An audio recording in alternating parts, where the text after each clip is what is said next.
ओम शांति। सुदामा का मिसाल बाबा कई मुरलियों में देते हैं। इस कहानी के द्वारा बाबा क्या सूक्ष्म समझ देना चाहते हैं? क्या सिर्फ कहानी है क्या ये? तो थोड़ा सा देखते हैं सूक्ष्मता में। तो कहानी में क्या दिखाते हैं कि सुदामा के पास कुछ नहीं है, लेकिन सिर्फ मुट्ठी चावल ही है और उसकी कृष्ण से मिलने की चाह है। वो उससे मिलन मनाना चाहता है, प्रेम है उससे। लेकिन क्या सोचता है कि क्या लेके जाऊं उसके लिए गिफ्ट। और मन क्या बोल रहा है कि ये मुट्ठी चावल ही तो है तेरे पास, अगर ये भी दे देगा तो तेरे पास बचेगा ही क्या। तो मन के ये बोलते हुए भी वो छोटी पोटली बना लेता है कि कुछ तो लेकर जाऊं, खाली हाथ कैसे जाऊं। लेकिन क्या होता है जब पहुंच भी जाता है उसके पास, लेकिन क्या कहता है कैसे दूं, ये तो महाराजा है, इतना ऊंचा है और मैं इसे मुट्ठी चावल दूं तो कितना मेरा अपमान होगा ना। कोई क्या सोचेगा कि ये लेकर आया है महाराज के लिए। तो जो वो जजमेंट है उससे बचने के लिए देने की इच्छा होते हुए भी क्या करता है, वो मुट्ठी चावल जो पोटली होती है ना उसको छुपाता है कृष्ण से। लेकिन वो श्री कृष्ण क्या करते हैं, बड़े प्यार से उसके हाथ से लेकर वो खा लेते हैं। तो सुदामा बहुत खुश होता है। तो कुछ टाइम तो आनंद से श्री कृष्ण के साथ रहता है और फिर वापस आता है। तो जहाँ झोपड़ी थी वहाँ क्या मिलते हैं, महल बने हुए मिलते हैं। तो उसने कुछ किया क्या? कुछ नहीं किया ना।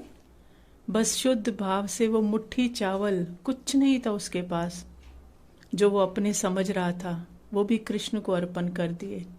तो महल तैयार हो गए। तो अब बाबा यहाँ इस कहानी के द्वारा क्या समझाते हैं कि एकदम गरीब हो जाओ, तुम्हारा कुछ भी नहीं, सब कुछ मुझे अर्पण कर दो। तो करते हैं, ऐसा नहीं करते। हर संकल्प, फीलिंग, इमेज कि ये सब मेरा नहीं, मैं तो इससे अलग, साइलेंस, सत्य हूँ। तो जैसे वहाँ सुदामा बोलता है ना, तो ये मन जो सुदामा है ये भी क्या बोलता है कि इतने अच्छे अच्छे अनुभव हैं जिससे तो मैं शांत होता हूँ, हल्का लगता है। अगर ये भी नहीं होंगे तो इन संकल्पों, फीलिंग रूपी बच्चों का क्या होगा? ये तो भूखे मर जाएंगे। मीन्स मन को मर्ज होना ही पड़ेगा, है ना। तो ये मन बोलता है कैसे दूं, कुछ तो अनुभव हो। तो देते हुए भी क्या करता है, देना चाहता है, लेकिन वो जो देह भान का, अभिमान का भान है ना, मैंपन का, वो कहीं ना कहीं सूक्ष्म में छिपाता है कि कुछ तो रख लूं, और कुछ नहीं तो मैं बिंदी, बाबा बिंदी, मैं बाबा से कंबाइंड, वो एक ही तो है, बाबा ही करण करावन हार है। कुछ नहीं है। और लेकिन ये एक संकल्प की पोटली अभी भी रखी हुई है। और अगर और कुछ नहीं तो ये भान ही है कि मैं बाबा को यथार्थ जान गया, बाकी तो कोई जानता ही नहीं। मतलब सूक्ष्म में बाबा को समझने का भी अहंकार है कि मुझे बाबा समझ आ गया। अब साइलेंस से मुझे हिलना नहीं, लेकिन इसमें भी सूक्ष्म मैं और मुझे, मतलब एक संकल्प की छोटी सी पोटली तो है, ये भी देनी पड़ेगी। तभी बाबा कहते हैं ना, ज्ञान प्राय लोप हो जाएगा। जैसे ही वो पोटली देकर श्री कृष्ण के साथ आनंद लेता है ना, तो यहाँ भी जो मैं मेरे की सूक्ष्म पोटली थी ना, कि बाकी नहीं जानते, मैं जानता हूँ यथार्थ भगवान को और कोई नहीं जानता, ये मैं और मुझे जो समझ है, वो छोटी पोटली भी, एक संकल्प की पोटली भी जब बाबा को दे देते हैं, तो फिर वो बाबा के साथ का वो अनुभव, उसमें दिखाया कृष्ण के साथ आनंद लेता है। यहाँ जब सारा दे दिया तो वो बाबा के साथ का अनुभव, वो आनंद, वो अभी नाव में एहसास में है।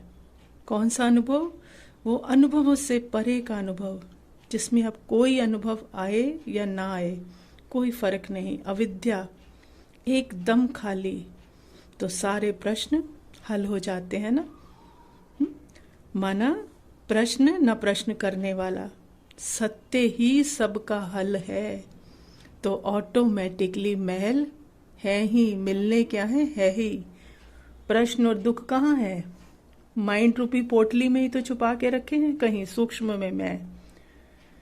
तो बाबा ने वो लिया, बाबा को लिया, बाबा ने ही तो लिया, हमारा तो कुछ है ही नहीं ना, समझ ही नहीं कि मेरा है। वो भी भगवान प्यार से ले लेता है, तो कुछ करना ही नहीं पड़ता।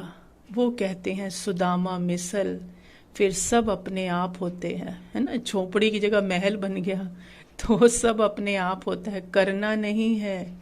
तो उसके साथ का अब भी नाव का आनंद, है ना। तो सब अपने आप, तो हल है ही, ये सारे हल हुए माइंड के, तो महल है ही, कुछ करना ही नहीं पड़ता। इसे बाबा कहते हैं सुदामा मिसल। ओम शांति।